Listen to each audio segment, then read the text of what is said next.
Hello everyone, and welcome back to the channel. Today, we're diving into a powerful and deeply moving passage from the Gospel of John, chapter 8, verses 3 through 11. It's a story that speaks volumes about forgiveness, judgment, and the very heart of grace. So let's set the scene. The teachers of the law and the Pharisees bring a woman to Jesus. They publicly accuse her of adultery, and according to the law of Moses, the punishment was stoning. They place her in front of everyone and ask Jesus, "Teacher, this woman was caught in the act of adultery. In the law, Moses commanded us to stone such women. Now what do you say?" This wasn't a genuine question. It was a trap. If Jesus said to stone her, he'd lose his reputation for compassion and might even get in trouble with the Roman authorities. If he said to let her go, they could accuse him of disregarding the law of Moses. It was a classic lose-lose situation, designed to corner him. But what does Jesus do? He does something completely unexpected. He doesn't answer right away. Instead, he bends down and starts to write on the ground with his finger. We don't know what he wrote, but his silence is profound. It shifts the focus, de-escalates the tension, and forces everyone to pause and reflect on their own motives.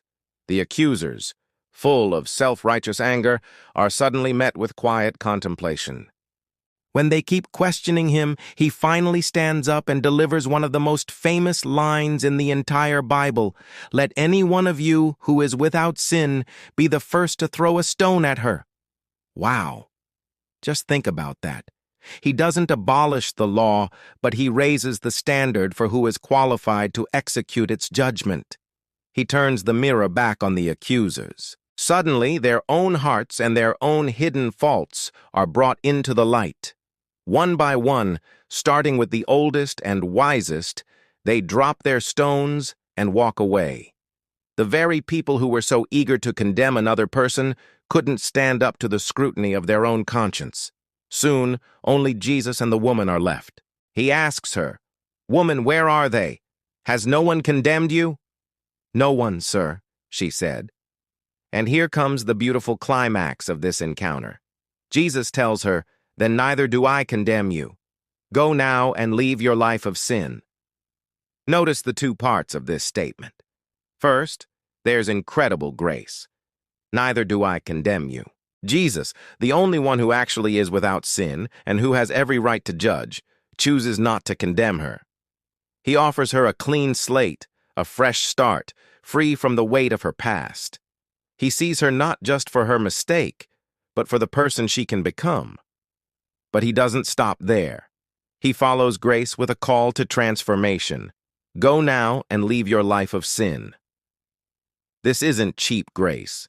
It's a powerful, life-altering grace that empowers change. He forgives her completely, but also calls her to a higher standard of living, to walk in a new way. He frees her from her sin and frees her for a new life. This story challenges us on so many levels.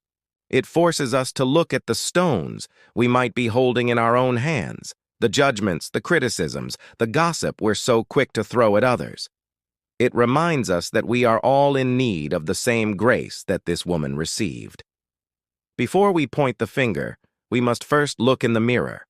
And for anyone who feels like the woman in the story, weighed down by shame and guilt, this passage is a beacon of hope.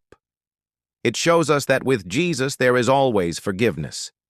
There is no sin so great that his grace cannot cover it. He doesn't define you by your worst moment.